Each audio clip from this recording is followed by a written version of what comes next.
திருப்பூர் தொகுதி நாம் தமிழர் கட்சி வேட்பாளர் சீதாலட்சுமியை ஆதரித்து அக்கட்சியின் தலைமை ஒருங்கிணைப்பாளர் சீமான் பிரச்சாரம் செய்து வருகிறார். அதனை பார்க்கலாம். போட்டும்டா, நம்ம நாட்டுல தண்ணி இருக்கணும்டா, இதுதான் நீர் பொருளாதாரம். நல்லா நுட்பமா விளங்கிடணும். இது எந்த மகனும் உனக்கு சொல்லித்தர மாட்டான். சீனா பன்னிக்கறியை விரும்பி சாப்பிடுறான். 1 கிலோ கறி சாப்பாட்டு மேசைக்கு வருவதற்கு 8400 லிட்டர் பிடிக்குது.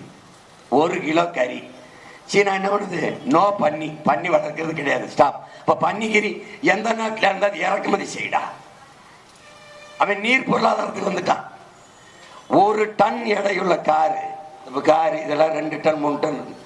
1 டன் எடையுள்ள கார் தயாரிக்க 4,50,000 லிட்டர் தண்ணி தேவைப்படுது. 1 டன். நம்ம சென்னையில் தமிழ்நாட்டில் ஹொண்டாய் அப்படின்னு ஒரு கொரியன் நிறுவனம், கொரியன் ட்ரேடு, அவன் பேர் தான் ஹொண்டாய். அந்த முதலாளி ஏன் கொரியாவில் இந்த காரை தயாரிக்கல? அதையே நம்ம யாருமே கேட்கல. தமிழ்நாட்டு இளைஞர்கள், இந்திய இளைஞர்களுக்கு வேலை கொடுக்க அந்த கொரியன் கம்பெனி எந்த மாரியாத்தா கோயில மண்டிட்டு வேண்டிக்கிட்டான்? ஒண்ணு இல்ல. ஆனா இங்க வந்தா ஏன் வளர்ச்சி? இவன் நம்ம கட்டமைப்பான் வளர்ச்சி. நிலத்தடி நீரை எவ்வளவு வேணாலும் உறிஞ்சி கொள்ளலாம். நீ உற்பத்தி செய்யற பொருளை விரைந்து எடுத்து செல்ல 4 வழி 8 வழிச்சாலை நாங்கள் போடுவோம். என்ன வேணாலும் செய்யலாம். தடையற்ற மின்சாரம் இந்த நிறுவனங்களுக்கு உண்டு. ஆனால் என் விவசாயிக்கு உண்டா தடையற்ற மின்சாரம்? இவன் வாய்களே பேசுவான், இலவச மின்சாரம், இலவச மின்சாரம். இட பைத்தியக்கார பிள்ளைங்க வாடா, முதல்ல மின்சாரம் கொடுறா, அப்புறம் அது இலவசமா இல்லையானா அப்புறம் பேசுவோம். எவ்வளவு நேரம் இலவச மின்சாரம்? 2 மணி நேரம். நானும் எங்க அப்பாவும் தோட்டத்தில் இருப்போம். எங்க அப்பா பம்ப் செட்ல இருப்பாரு, நான் போய் அந்த உட்கார்ந்து இருப்போம். இந்த இது வந்துடும், எது கரண்ட் வந்துடும், மோட்டரை போடணும், போட்டு ஓடுப்பா வாமடையை திறந்து விடுப்பா அப்படின்னு ஓடி குடுக்குடுன்னு வாமடையை திறந்து விட்டு வருவேன். 2 மணி நேரம் தான் எங்களுக்கு கரண்ட்டு.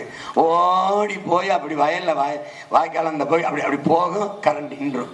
இப்படித்தான் நாங்கள் காலங்காலமா போராடணும். நாங்கள் கூட அம்மா ஜெயலலிதா காலத்தில் 2 மணி நேரம் தான் எங்களுக்கு மின்சாரம் வந்துச்சு. இப்படியே 2 பேர்ல கண்ணு. அந்த அம்மா தான் முதல்ல சொல்லுத 2 மணி நேரம் தான் கரண்ட் தருவேன்னு. அது தெரியாம நீ எதுக்கு போட்ட? முதல்ல மின்சாரம் தடை இல்லாமல் தா, பிறகு அது இலவசமா இல்லையான்னு பேசு. நீ தடையில்லாத மின்சாரம் தான், குறைந்த கட்டணத்தை என்கிட்ட வாங்கிக்க. இவங்க எப்படிப்பட்ட ஆட்சியாளர்கள்? 50 லட்சம் கார் ஆண்டு ஒன்றுக்கு ஏற்றுமதி செய்யப்படுது. Korean company ஹொண்டாய். நிலத்தடி நீர் என்ன ஆகுதுன்னு பாரு. இதுக்கு தான் வெர்ச்சுவல் வாட்டர், மறை நீர் என்று பொருள். ஐயா நக்கீரன் எழுதியிருக்கிற அந்த நீர் எழுத்து, மறை நீர், இந்த புத்தகங்களை தயவு செய்து என் தம்பி தங்கைகள் படிக்கணும். அறிவார்ந்த என் பிள்ளைகள் படிச்சு தெரிஞ்சுக்கணும். கண்ணுக்கு தெரியாமல் களவு போகும் உன் நீர். நான் போட்டிருக்கிற ஜீன்ஸ் பேண்ட்டு இந்தியாவில் அதிகமாக தயாரிக்கிற இப்போ ஏற்றுமதி செய்கிறது ஜீன்ஸு. அமெரிக்கா இருக்க தம்பி தங்கச்சியெல்லாம் அப்பா அம்மாவே அமெரிக்கா விண்வெளிக்கு விடுற ராக்கெட்டில் உதிரி பாகங்களை தயாரித்து எல்லாருக்கும் விற்கிது. ஆயுதங்கள் எல்லாம் தயாரித்து விற்கிது. குண்டு தயாரிக்குது, பீரங்கி தயாரிக்குது. ஆனால் பனியன் சட்டியை என் ஊர் திருப்பூர்லேருந்து வாங்கிட்டு போகுது. ஏன்? ஒரு சட்டி 250 லிட்டர் தண்ணியை குடிக்குது. ஒரு சட்டியே 250 லிட்டர் தண்ணியை குடிக்குது. அவனுக்கு தெரியுது இந்தியா நாசமா போகட்டும், எவனும் எப்படி போகட்டும், நம்ம பத்திரமா இருந்துக்கிறோம்.